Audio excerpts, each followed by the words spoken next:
An Ember in the Ashes is set in a world ruled by the brutal martial empire.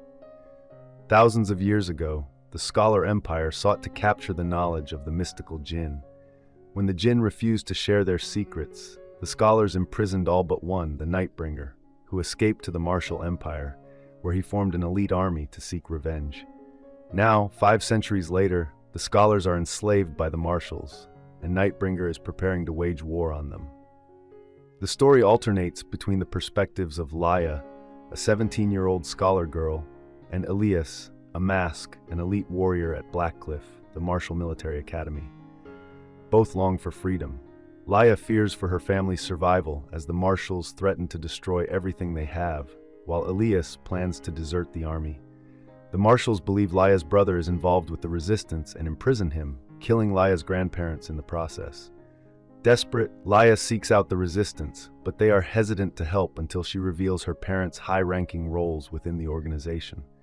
They agree to rescue her brother in exchange for her spying on the commandant of Blackcliff, a deal Laia reluctantly accepts.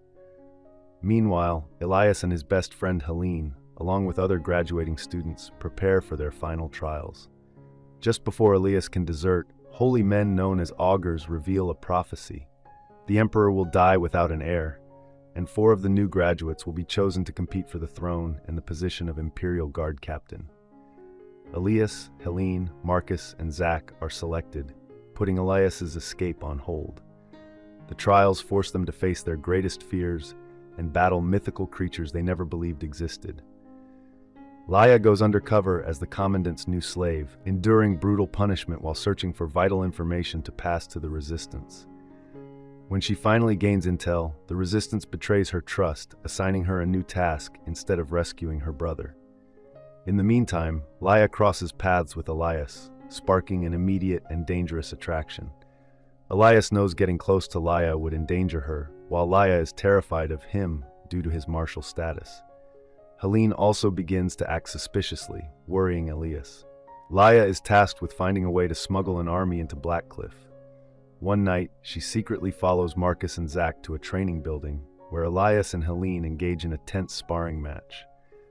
Laia observes as the brothers access a hidden passage, but they catch her spying and viciously beat her. Elias and Helene intervene just in time to save her, while Marcus escapes. Afterward, Elias and Laia realize that Helene has been acting strangely ever since the second trial, when she encountered mythical creatures. Her singing now possesses the power to heal, a form of magic strictly forbidden except for the augurs. Despite the danger, Helene uses her newfound ability to heal Laia, unwilling to let her die.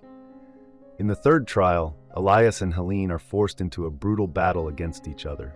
Their platoons must fight until one of them kills the other. Elias struggles through his friends to reach Helene, and they clash in an intense confrontation. He almost kills her, stopped only by the magical armor she was granted by the augurs after her victory in the second trial. Elias wins the third trial, and when he returns to his room, he finds Laia has been left there as his prize. They spend the night talking, and Elias challenges what Laia knows about the resistance, leaving her to question their true intentions regarding her brother. The next day, Elias, Helene, and Marcus face the fourth trial, where they must fight until only 2 remain. The winner will be named Emperor, but the twist is that whoever kills a captured Laia will secure the title. Elias refuses to participate in the bloodshed, instead defending Laia. The augurs fake her death to make it appear that Marcus is the winner. As punishment for his defiance, Elias is condemned to die at dawn, leaving Helene to serve as Marcus's second-in-command. The augurs transport Laia to the resistance, but they reveal they never intended to rescue her brother. Disillusioned, Laia escapes and returns to Blackcliff to save Elias. With the help of the other enslaved scholars, she plants explosives around the academy, which detonate during Elias's execution. Laia frees Elias, extracting a promise from him to help her rescue her brother.